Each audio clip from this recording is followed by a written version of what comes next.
மாற்று அரசியல் மாற்றம் என்கிற முழக்கங்களை முன்வைத்து பரப்புரை மேற்கொண்ட கட்சிகள் இந்த தேர்தலில் மிகப்பெரிய தாக்கத்தை ஏற்படுத்தவில்லை.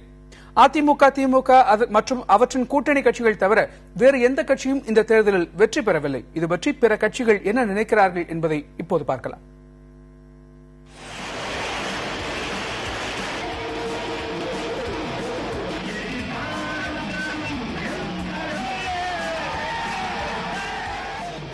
சட்டமன்ற தேர்தலில் 134 தொகுதிகளில் அதிமுக வெற்றி பெற்றுள்ள நிலையில் திமுக கூட்டணி 98 இடங்களில் வெற்றி பெற்று பலம் வாய்ந்த எதிர்க்கட்சியாக உருவெடுத்துள்ளது. தேர்தலில் திமுக தோல்வியடைந்த போதிலும் சட்டமன்றத்தில் மக்களுக்கான திமுகவின் குரல் ஓங்கி ஒலிக்க வாய்ப்பு உருவாகியுள்ளதாக அக்கட்சியின் பொருளாளர் ஸ்டாலின் தெரிவித்துள்ளார்.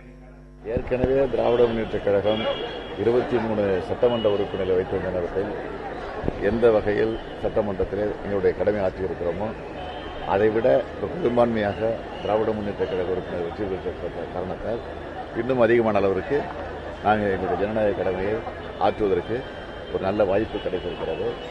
எனவே அதை பயன்படுத்திக் கொண்டு நிச்சயமாக தமிழ்நாட்டு மக்களுடைய பிரச்சனைகளை மையமாக வைத்து சட்டமன்றத்தில் எங்களுடைய குரல் தொடர்ந்து வேகமாக கம்பீரமாக ஒலிக்கும்.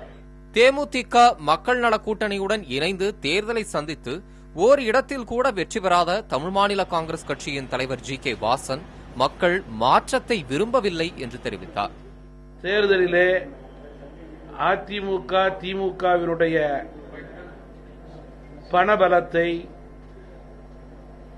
தேர்தல் ஆணையம் தடுக்க தவறியது மிகுந்த வருத்தம் அளிக்கிறது.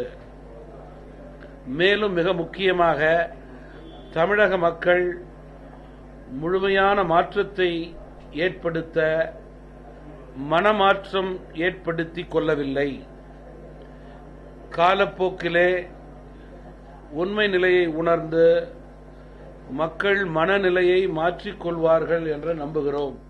மக்களின் தீர்ப்பை ஏற்றுக்கொள்ளும் அதே வேளையில் மக்கள் பணத்தையே விரும்புவதாக பாட்டாளி மக்கள் கட்சியின் இளைஞரணி தலைவர் அன்புமணி ராமதாஸ் தெரிவித்துள்ளார். இந்த தேர்தலை பொறுத்தவரை மக்கள் விரும்பியது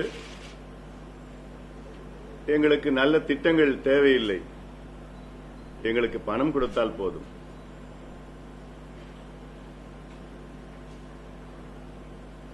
ஒருவேளை இப்படி செய்யலாமா? இந்த பட்ஜெட் இருக்கு இல்லைங்களா, 1,61,000 கோடி,